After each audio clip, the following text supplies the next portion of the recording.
Motorcycle gang चढ़ा Haridwar police के हत्थे। विभिन्न जगहों से चोरी की 21 मोटरसाइकिल हुई बरामद। विगत 15 दिन में 40 से ज्यादा मोटरसाइकिल हो चुकी है बरामद।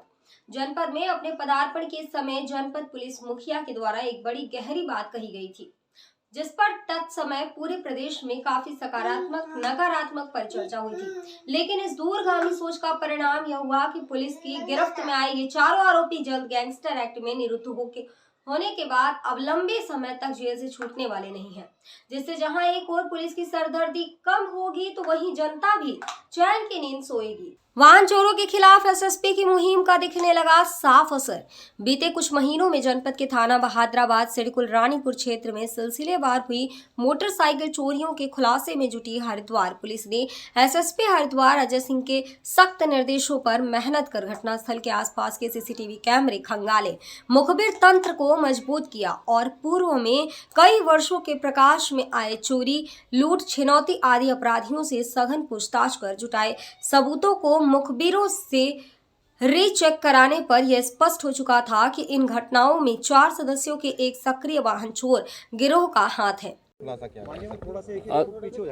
देखिए, बहादुराबाद थाने में जो है कुछ इनपुट मिल रहा था कि वाहन गैंग के जो कुछ गिरोह के लोग हैं जो सक्रिय हैं यहाँ पर और आसपास काफ़ी समय से विगत समय से रानीपुर, सिडकुल और इस तरह इंडस्ट्रियल एरियाज़ में भी वाहनों को चुरा रहे हैं।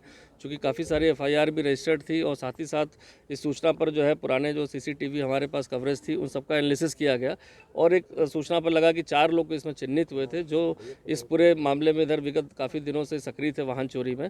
इन चारों को एक सूचना पर जो है वाहन पर जाते हुए इसमें 2 लोग को अरेस्ट किया गया था। इसके बाद पूछताछ में अन्य लोग भी इसमें सारे अरेस्ट हुए और इसमें 21 मोटर बाइक जो चोरी हुई थी विभिन्न थाना क्षेत्रों से, खासकर हरिद्वार के हमारे 3 थाना क्षेत्र हैं जिसमें 12 मोटरसाइकिल इसमें आइडेंटिफाइड हो गई थी। बाकी अन्य प्रांतों से भी चोरी की गई हैं जिनके बारे में तस्दीक किया जा रहा है। तो 21 गाड़ियों को बरामद किया गया है। इसमें 4 लोग अरेस्ट हुए जिसमें जो है मुकुल जो है वो हरियाणा पानीपत का वर्तमान में सिडकुल क्षेत्र में रह रहा था और इसमें 3 अन्य लोग हैं जो इसमें साथ में गिरफ्तार हुए हैं। वो हैं संजू, आसिफ, आशी, सभी विभिन्न थाना क्षेत्र के पथरी और हरिद्वार के सिडकुल क्षेत्र के निवासी हैं और आपस में पूर्व के परिचित भी हैं और साथ ही साथ जो है इसमें रिश्तेदारी भी इनकी कुछ है।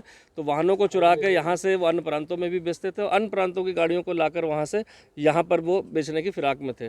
काफ़ी सारी और भी जानकारी इनसे मिली है जिस संबंध में अभी पूछताछ की गई है। उस पर आगे के जो हमें इनपुट्स मिले हैं उस पर हमने टीमों को लगाया है। तो भविष्य में और भी रिकवरी होने की इस पर पूरी संभावना है। सर, आसपास के क्षेत्रों में, खासकर आसपास के जिलों में कितनी बड़ी रिकवरी है सर ये? देखिए, रिकवरी क्या अब कहा जाए कि चोरी जब हमारे यहाँ से तो जिम्मेदारी भी हमारी बनती है कि कहीं ना कहीं हम उसको तलाश करें।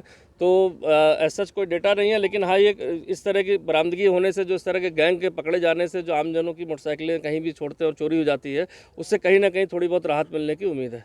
सर, आपने एक ऐप की बात भी की है, इसका जो लोग अगर कोई चोरी होती है तो किस तरीके से मतलब क्या जागरूक करेंगे? देखिए, एक हमारा उत्तराखंड पुलिस ऐप है जिसमें गौरा शक्ति ऐप भी महिलाओं के लिए, इसी तरह हमारा EFIR का भी है। अगर वाहन किसी का चोरी हो जाता है और उसकी स्वयं का वाहन है और उसकी RC और डॉक्यूमेंट्स उसके नाम पर है तो वह उसको थाने आने की ज़रूरत नहीं है। वह EFIR के माध्यम से कहीं भी बैठे हुए अपने घर बैठ के कहीं बाहर से भी वो ऑनलाइन FIR दर्ज कर सकता है, जिसका प्रचार प्रसार सब जगह किया गया है।